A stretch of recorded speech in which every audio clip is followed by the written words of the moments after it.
time for Go Veggie with Kay. Vegetarian cooking for your good health. Now, here's Kay Stepkin.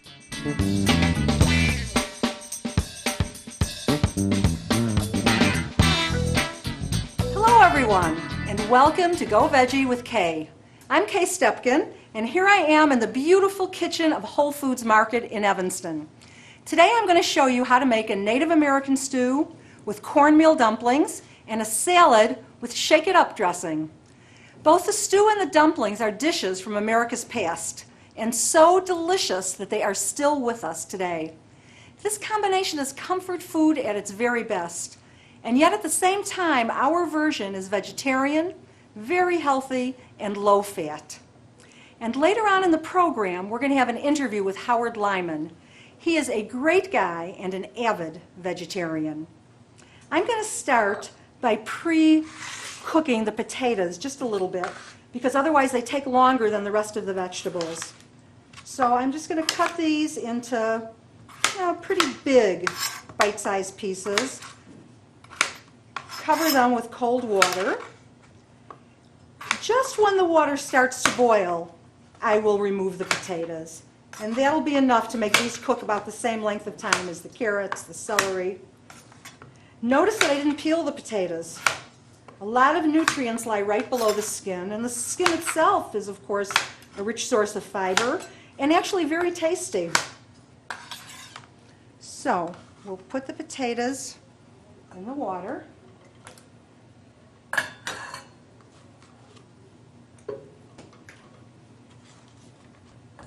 Okay.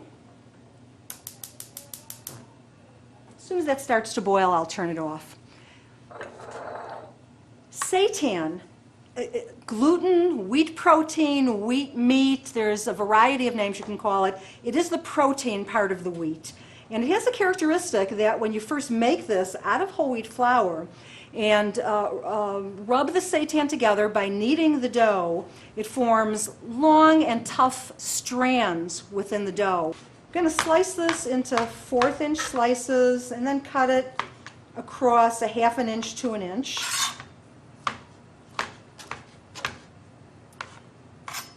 I like to brush a little oil on the pan. Normally what people call sauteing, I almost call deep frying. I always use a brush. This brush is a special material, and it can go up to 500 degrees of heat and it won't damage the brush. I'm going to dust this first in whole wheat flour. It's a whole wheat pastry flour. I'll add to it a little sea salt. Notice that it's a little gray in color. That's an indicator that there's minerals in it. Paprika. This helps the seitan to brown. Celery seed. Nutritional yeast. This is not baking yeast that makes bread rise. This is a yeast very rich in B vitamins. It has almost a cheesy flavor. I will just put the seitan into the duster. I think I'll use my hands. Just mix it around. I'm going to strain this off a little bit, because if I put all this flour into the pan, it'll get very dark, and so it's just a little more flour than we need.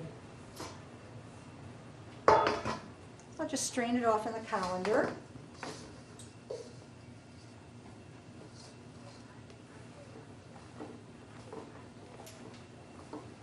And that looks pretty good. I've gotten rid of a lot of the flour.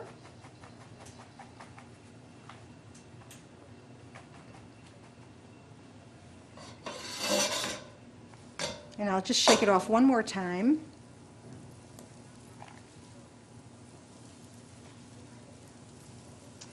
It's sizzling a little bit, so I know the pan is hot enough.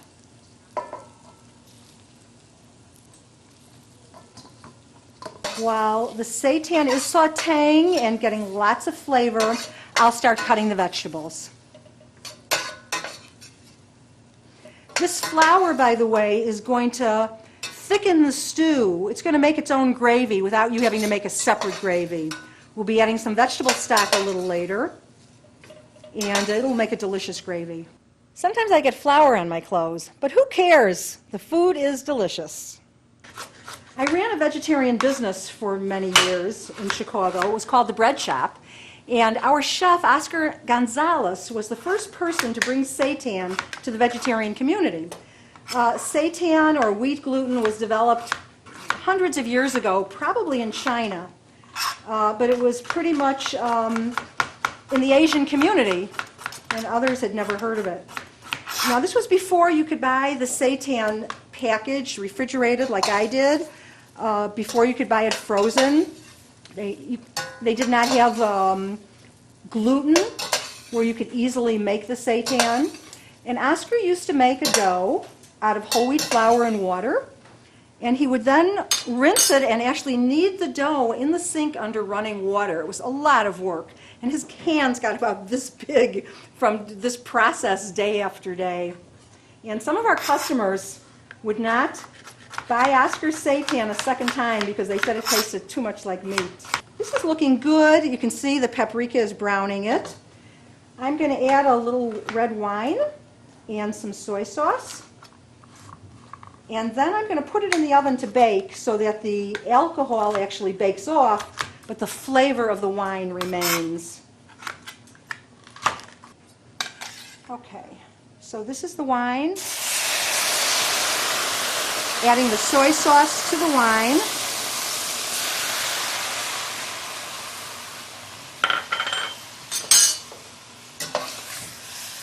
Remember, the dumplings and the stew go together. And I will put this in half a hotel pan and then put it in the oven to bake.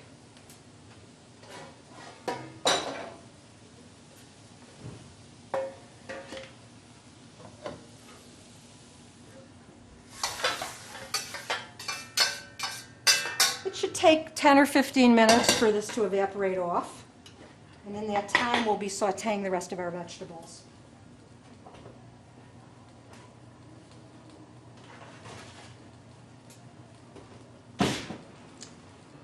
Looks like there's some steam coming out of the potatoes, and yep, they're starting to boil. I'm going to turn that off.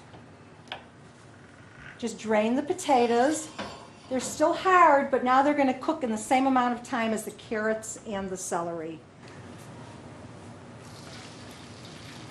So I will just drain that in there. Good.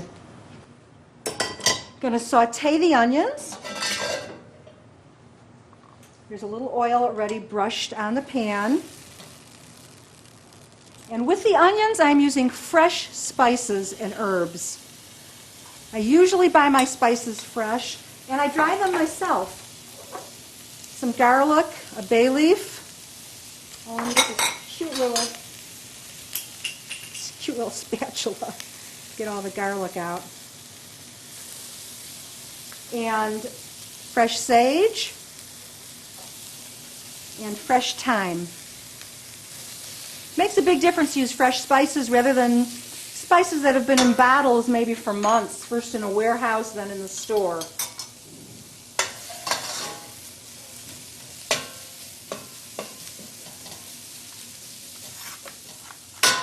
And while these vegetables are sauteing, I'm going to add some stock to them.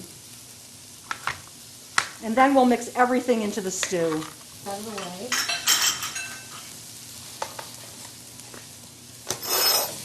Going to add the vegetables.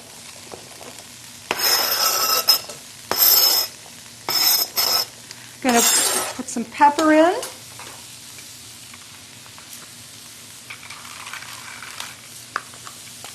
Great. And I will add stock.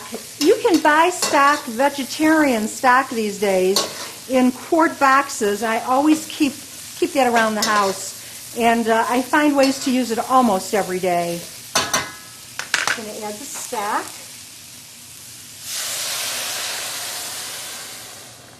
And while this finishes cooking for a little bit, I'm going to start the dumplings. We'll start the dumplings by using this lemon juice to turn the soy milk into a kind of buttermilk. There's so many brands of soy milk on the market now. There's even rice milk, there's almond milk. You can just keep trying them until you find the brands that you like. This will help lighten our dumplings. I processed the corn just in this little tiny food processor. On occasion when I have forgotten to do that and put in the whole corn kernels, they tend to come out into the liquid when you're boiling the dumplings. So this is processed. And by the way, after you cut the fresh corn off the cob, you get to do that. Much more elegant and civilized than chomping down on a bone. So, cornmeal, this is whole grain cornmeal. Just like we use whole wheat, this is whole corn with the bran and the germ intact. All the nutrients, all the minerals. Whole wheat flour. Baking powder. Now this baking powder does not have alum in it. Alum, aluminum, same thing, implicated in Alzheimer's. Sea salt, and a little baking soda. Mix that up. Add the corn. Cut the green onion. I like to make a couple of long cuts in it, and then when I cut across, it's pretty much the size that I want it. Save some time and some motion.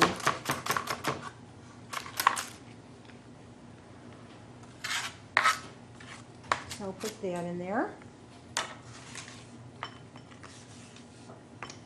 And I'm going to add the margarine. This is non-hydrogenated margarine. I almost hate to say the word margarine because people think of the usual margarine, that artery clogging stuff.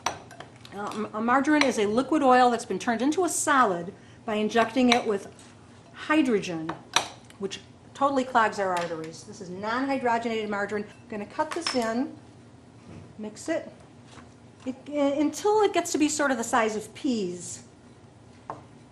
And then I'm going to add the soy sauce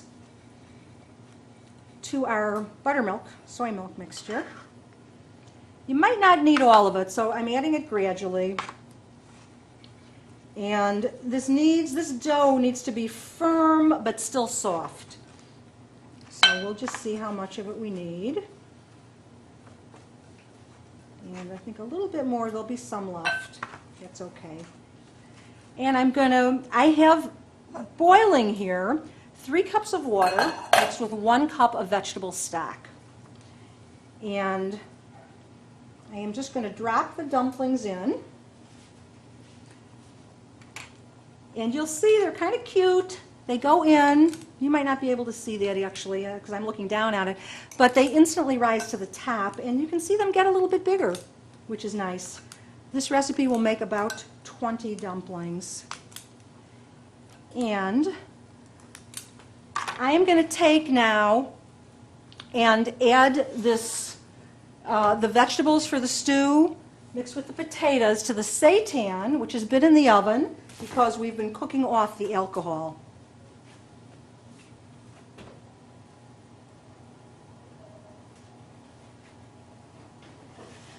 Looks very nice, nice and brown. I'm simply going to mix all the vegetables into it, cover it with an aluminum foil, and then we will bake it. You could add peas right now, or you can wait until 10 minutes before the baking is done and add the peas then. Just going to mix this up. And I said cover it with aluminum foil, but I was able to get a special aluminum foil. I just got it in a gourmet cook shop.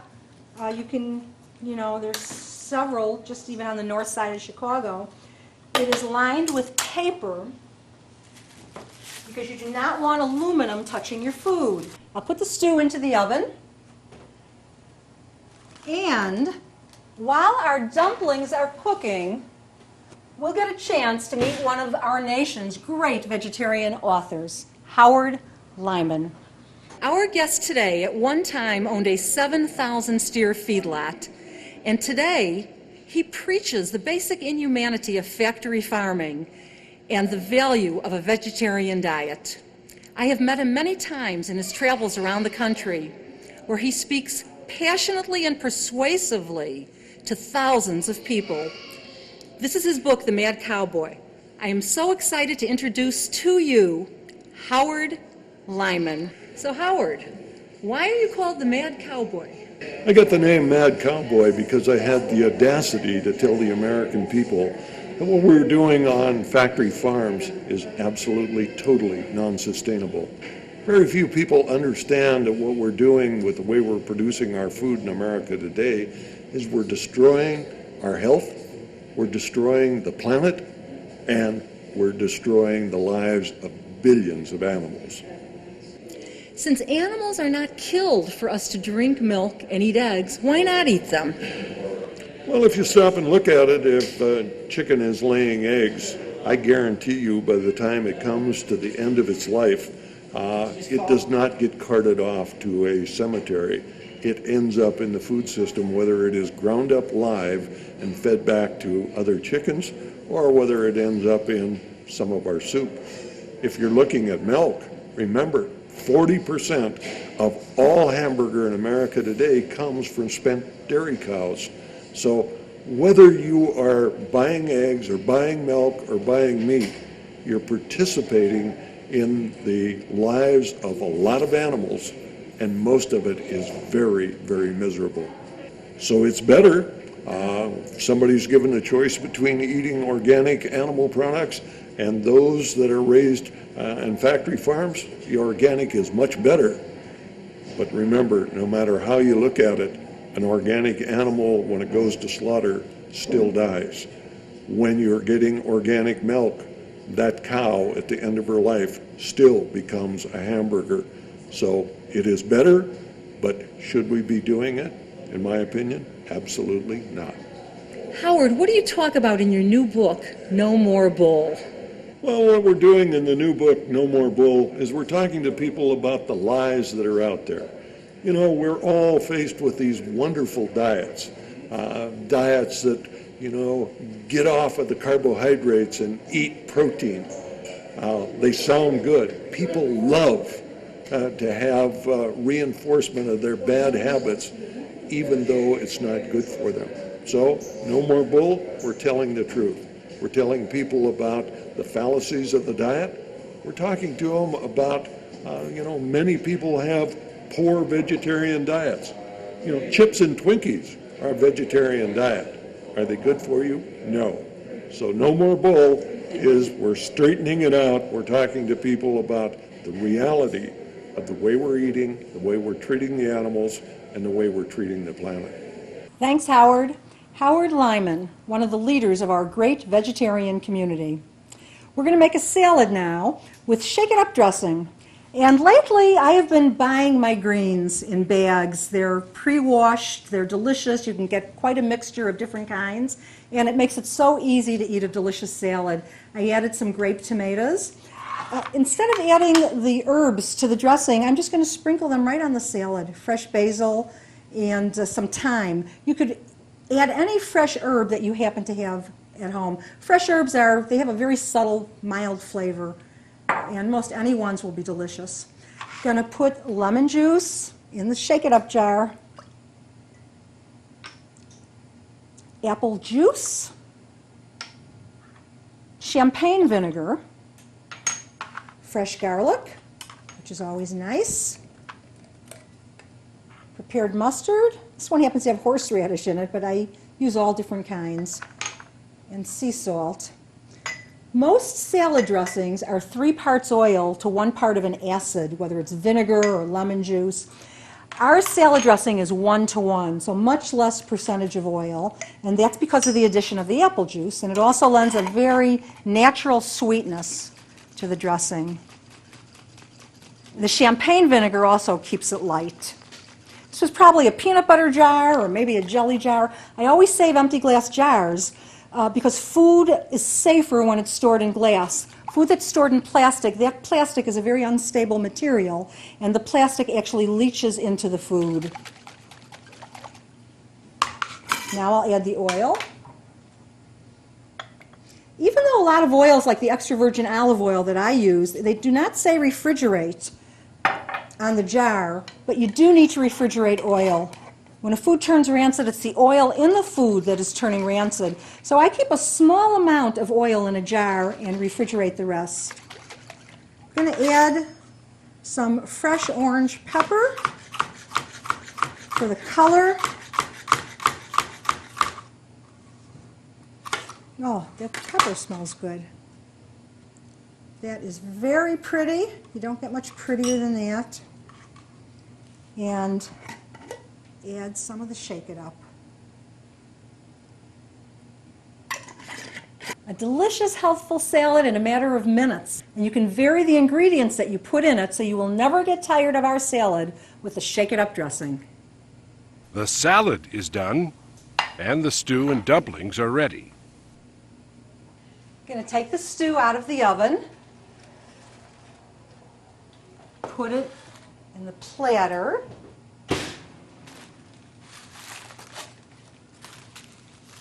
and then we'll lay the dumplings on top. Oh, smells good. Okay.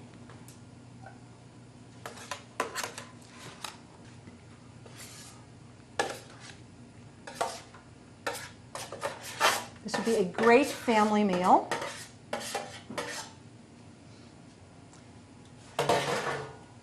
And the bright yellow of the cornmeal dumplings really add to the visual appeal of this lovely dish.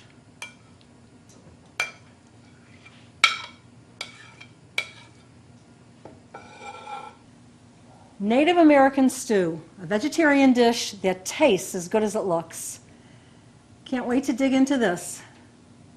Now, Kay has a surprise for you. This is the bonus recipe of little walnut cookies.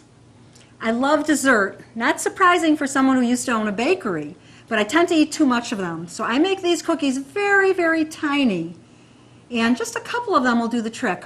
There's one bowl for all the dry ingredients, another bowl for the wet ingredients. Whole wheat pastry flour, ground walnuts, and sea salt.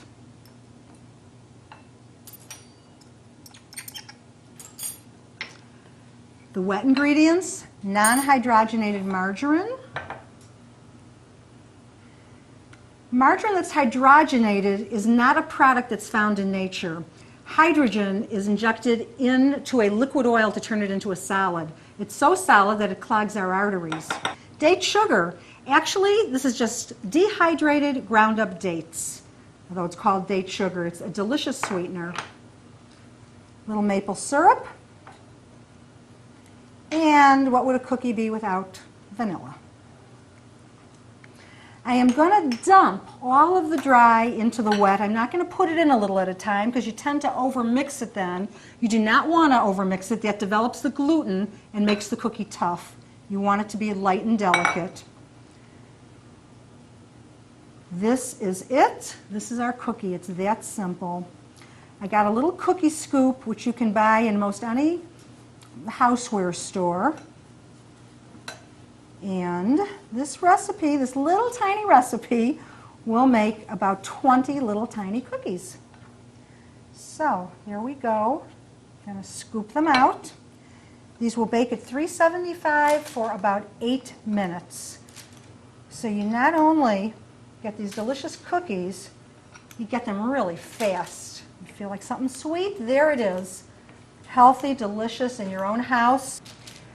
It's so simple that your kids can help you make this.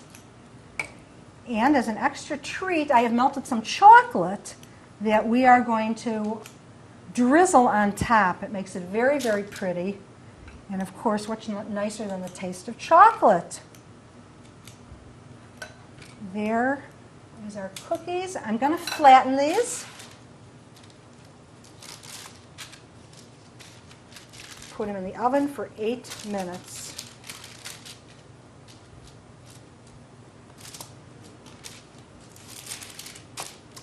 That easy.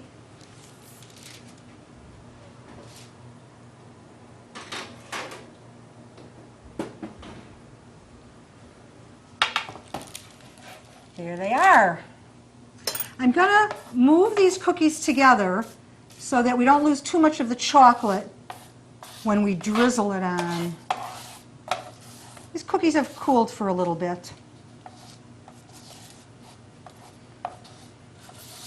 I melted some chocolate chips. I added about a teaspoon of margarine, non-hydrogenated margarine. And you take a fork and you just sprinkle it up and down these cookies like that. And make these lines. Oops. Get them together. And it makes the cookies prettier, gives you that nice taste of chocolate.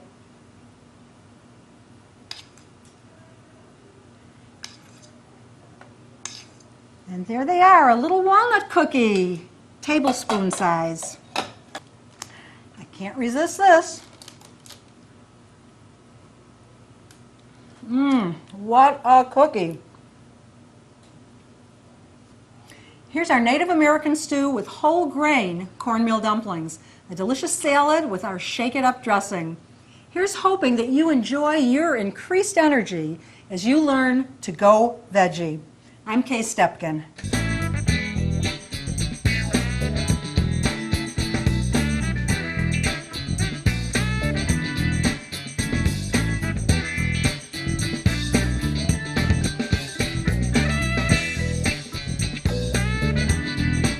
Mm-hmm.